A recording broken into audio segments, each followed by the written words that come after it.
Bombastic side-eye, criminal offensive side-eye.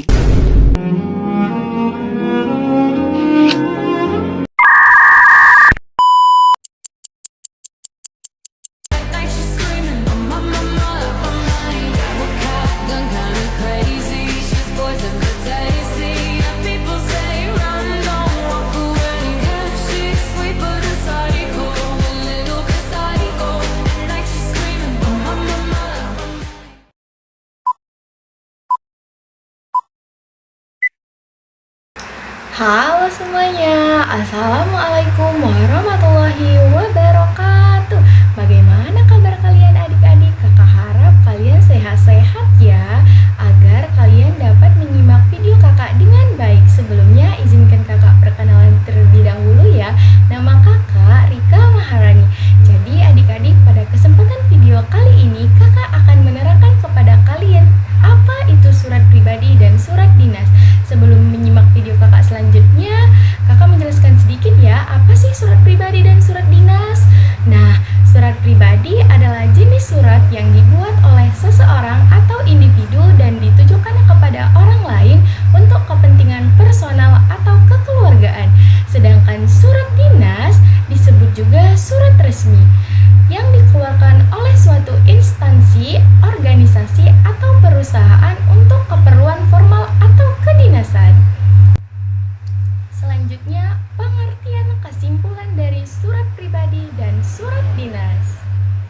Nah, kesimpulan dari surat pribadi adalah ringkasan isi utama surat pribadi yang memuat inti pesan, tujuan penulisan, serta maksud pengirim kepada penerima surat dengan bahasa yang santai, akrab, dan mudah dipahami. Kesimpulan ini menegaskan kembali pokok pembicaraan tanpa menghilangkan kesan personal dan kekeluargaan. Sedangkan kesimpulan surat dinas adalah pernyataan ringkas yang merangkum inti, informasi, tujuan, atau keputusan yang disampaikan dalam surat dinas dengan menggunakan bahasa baku, jelas, dan resmi. Kesimpulan ini berfungsi untuk mempertegas maksud surat agar mudah dipahami serta dapat dijadikan dasar tindakan atau keputusan oleh pihak penerima. Selanjutnya, perbedaan kesimpulan surat pribadi dan surat dinas. Kesimpulan surat pribadi menggunakan bahasa santai dan bersifat pribadi untuk menegaskan inti pesan atau perasaan pengirim.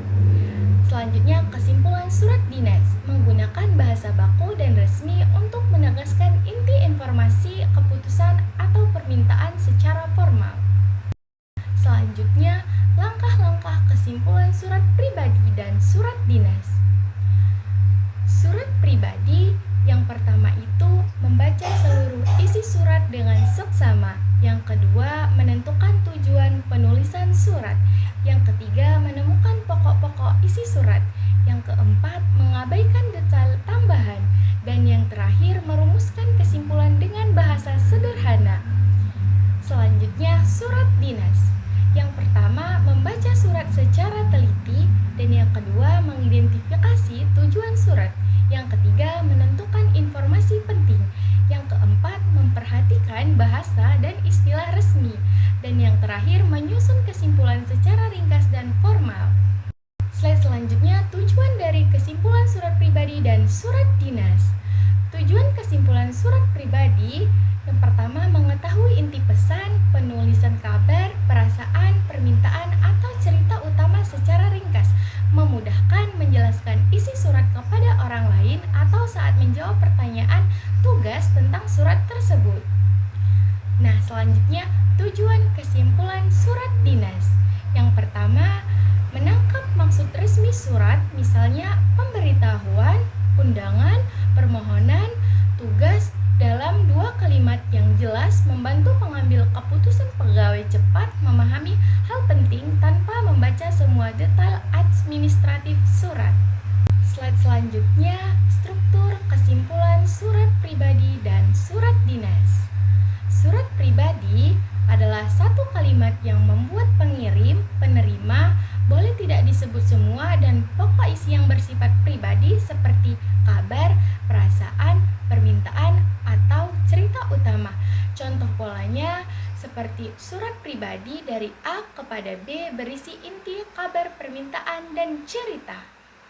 Lanjut, surat dinas adalah satu kalimat yang memuat instansi, pejabat, pengirim, pihak penerima, jenis atau sifat surat undangan, pemberitahuan, permohonan, dan lain-lain, dan inti informasi yang disampaikan memilkos. Contoh polanya, surat dinas dari kepada berisi pemberitahuan, undangan, permohonan tentang inti urusan kedinasan. Nah, selanjutnya contoh dari surat pribadi dan surat dinas. Di sebelah kiri kakak ada surat pribadi, di sebelah kanan kakak ada surat dinas. Yang terakhir, kesimpulan. Kesimpulan dari surat pribadi dan surat dinas adalah bahwa keduanya sama-sama merupakan sarana berkomunikasi tertulis antara pengirim dan penerima untuk menyampaikan suatu pesan, tetapi berbeda dari segi sifat, bahasa, dan tujuan. Surat pribadi beresmi, non-resmi biasanya menggunakan bahasa yang lebih santai dan akrab, serta dipakai untuk menyampaikan kabar, perasaan, cerita, atau permintaan pribadi kepada orang terdekat seperti keluarga atau sahabat. Sementara itu, surat dinas bersifat resmi menggunakan bahasa baku dan formal serta digunakan oleh instansi, lembaga, atau organisasi untuk menyampaikan informasi kedinasan seperti pemberitahuan, undangan, permohonan, atau keputusan yang dapat dipertanggungjawabkan. Dengan demikian, inti dari keduanya adalah menyampaikan informasi, hanya konteks dan tingkat keformalannya yang membedakan. Nah, kalian adik-adik, sekian presentasi dari kakak. Kalian bisa scan barcode yang kakak cantumkan ya. Terima kasih.